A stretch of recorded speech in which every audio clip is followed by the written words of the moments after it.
নমস্কার সব মিডিয়া বন্ধুদেরকে।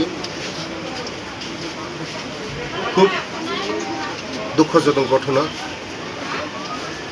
গতকাল রাত্রে ঠিক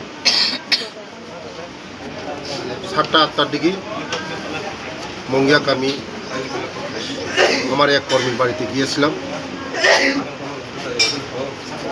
তখন হঠাৎ করে অলেন দেববর্মার নেতৃত্বে আমার উপরে আক্রমণ হয়েছে।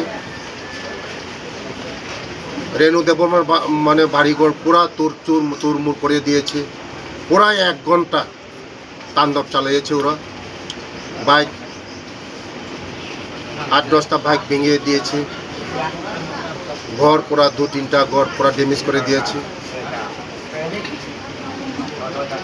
মারার উদ্দেশ্য, আমাকে হত্যা করার উদ্দেশ্য ওরা আক্রমণ করেছে।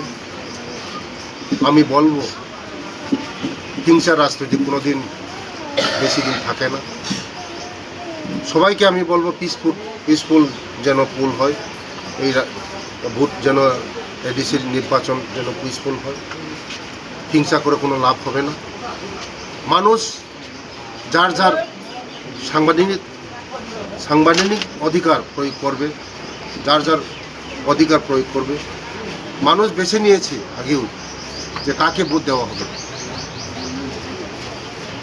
যেভাবে সারা ত্রিপুরা রাজ্যে যেভাবে সন্ত্রাস চলছে, কীভাবে মেনে নেওয়া যায় না।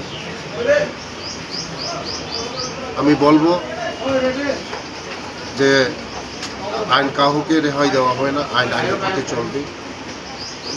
যেভাবে কালকে ঘটনাগুলি, এটা অত্যন্ত দুঃখজনক ঘটনা।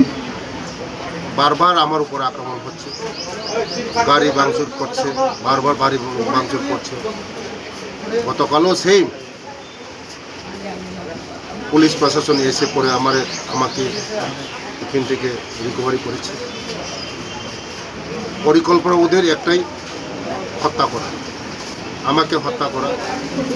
ওরা জানে আমাকে যদি দমাতে পারবে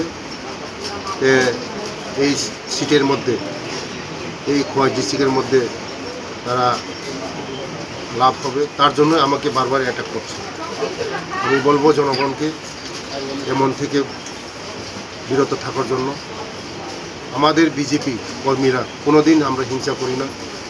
আমরা সবসময় পিসফুল রাজনীতি করি, কোনোদিন আমরা অহিংসা রাজনীতি করি না। বিজেপি সবসময় রাজনীতি পিসফুলই করে। তার জন্য এই ঘটনাগুলি আগামী দিন তদন্ত করা হবে, এটাই আমি বার্তা দিচ্ছি। ধন্যবাদ।